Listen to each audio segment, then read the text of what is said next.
Hello everyone, welcome to Algebra 1-2, the place where we look at topics in Algebra 1, Algebra 2, and additional mathematics. In this lesson, we are looking at simplifying algebraic expressions, and we have three objectives. We want to add, subtract, and multiply algebraic terms. We also want to simplify expressions containing brackets, and we want to multiply the contents of one bracket by another bracket. To simplify an algebraic expression means to take the expression and write it with fewer terms. So we need to spend a little bit of time talking about terms. What exactly do we mean by algebraic terms? Now, when we write down things in algebra, such as x or 2r or 4m squared, we call these terms. Now, a term has a coefficient. In this case, it's 2, and it has a variable r, which represents an unknown. When we combine algebraic terms, we get expressions. That is, when we combine them with operators such as plus or minus or multiply, we get expressions. And then we can use inequalities and equations or identities to create other forms of algebraic expressions. So here we have 5 bracket 2x minus 3 and 3 lines, which means that this side is exactly identical to this side. So if we should multiply here, we would get this answer on this side. So same thing here. This is an identity, which means that this side is exactly the same as that side. So we have these things called terms. And when we try to simplify an algebraic expression, what we do is that we take things like these terms and we combine them through addition and subtraction and multiplication. Now, let's talk about like and unlike terms, because this is important to our discussion. Much like we can add 4 plus 5 minus 2 and get 7 for our answer, we can combine letters in the same way. So we can combine 4a plus 5a, which gives us 9a, and then take out 2a, and that would give us 7a. These are called like terms. Notice they all have the same variable, and the coefficients are simply just added and subtracted. So it's the same variable here, 4a, 5a, 2a, and so we call these like terms. Look at this one though. Here we have 4a plus 5y minus 2a. There is some difference here. They're not all the same. So while we could combine 4a and minus 2a to give us 2a, we cannot combine the 2a with the 5y. These are different. These are what we call unlike terms. And part of our job in simplifying algebraic expressions is to recognize what are like terms and what are unlike terms. We can combine like terms together, but we cannot combine unlike terms together into one single term. So for example, let's look at this question that we have here. Remember, to simplify an algebraic expression means to take that expression and to write it with fewer terms. We do this by adding and subtracting like terms. Now, here we have 2r plus b plus 6 plus 3b minus 5r. It has 1, 2, 3, 4, 5 terms.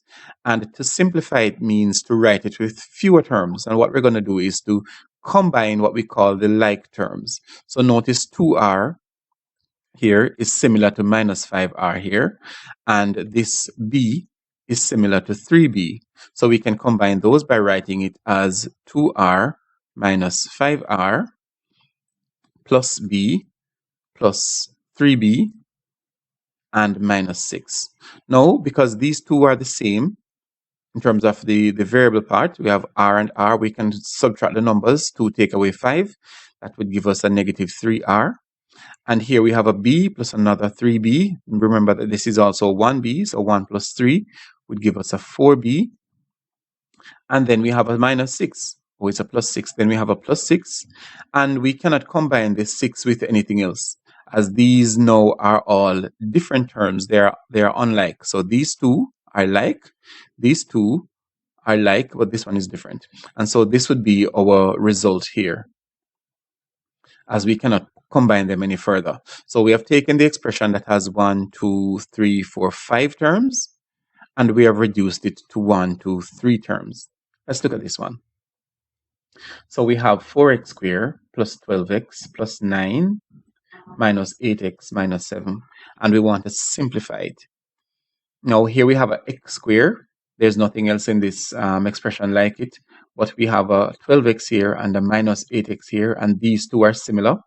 We also have two numbers, 9 and minus 7, and those two are similar as well. So we can start by writing down the one that is unlike. So we start by writing down 4x squared. Now we can combine these two.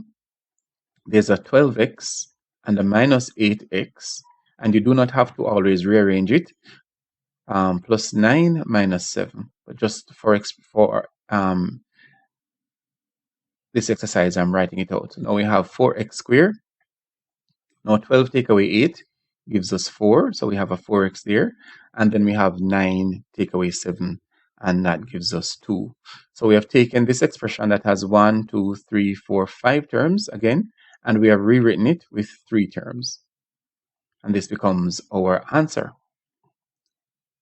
Now let's look at these two quadratics that we have here. We have 2x squared plus 3x minus 5, and we want to add it to 3x squared minus 7x plus 5. One way to do it is simply to write it up as 2x squared plus 3x minus 5 added to 3x squared minus 7x plus 5. And what we're going to be doing is adding these two together. So we add together the 2x squared and the 3x squared. We get 5x squared here. And here we have a 3x plus a negative 7x, and that would give us a minus 4x. And here we have a negative 5 added to a positive 5, and that would give us 0. So this expression simplifies down to 5x squared minus 4x. We could also write it out as saying 2x squared plus this 3x squared, this 3x minus that 7x, and this 5 minus 5 plus that 5. And here, 2 plus 3, 2x squared plus 3x squared, these are similar terms. Like terms, we get the 5x squared. And here in this section, 3 plus 3 minus 7 gives us negative 4x. And here we have a negative 5 plus 5, and that would give us 0. So that would be our answer.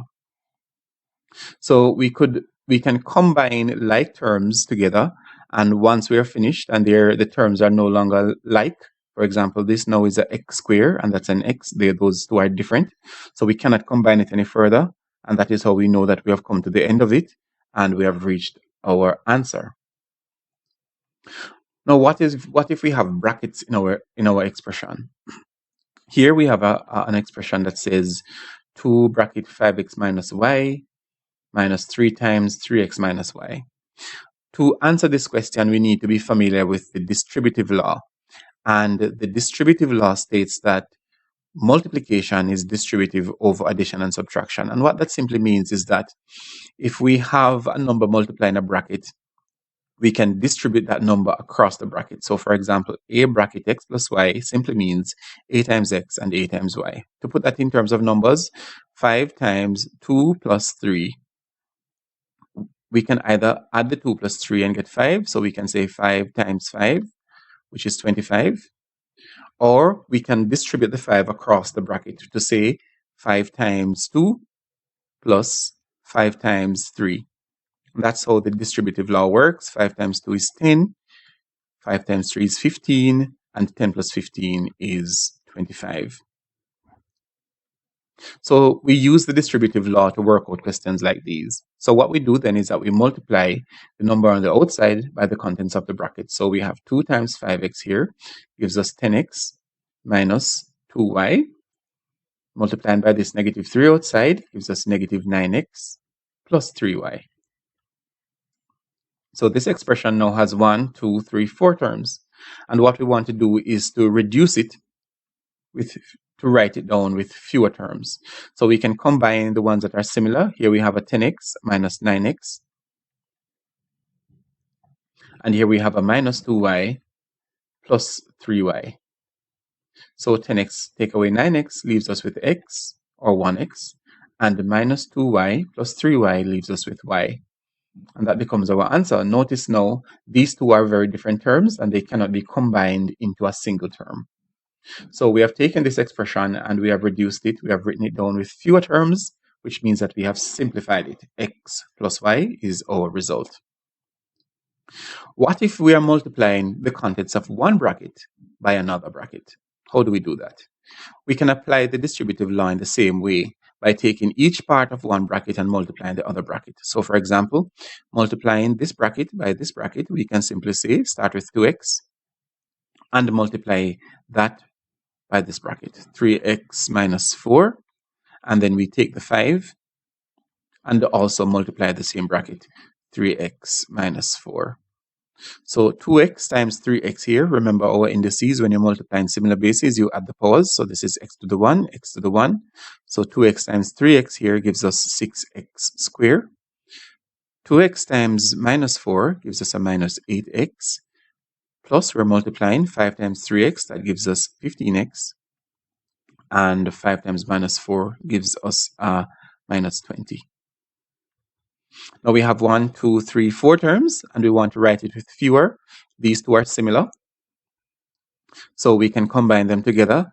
Let's write down our answer, 6x squared. Combine these two, 15 take away 8. That leaves us with a 7x, and we write back our minus 20, and that becomes our answer there, because each of these now is different from the other, and we cannot combine it any further. We cannot reduce it any further. When you have expressions like these, x plus 2 all square, remember that if you had 5 square would simply mean 5 times 5. And so x plus 2 square would simply mean then x plus 2 times x plus 2.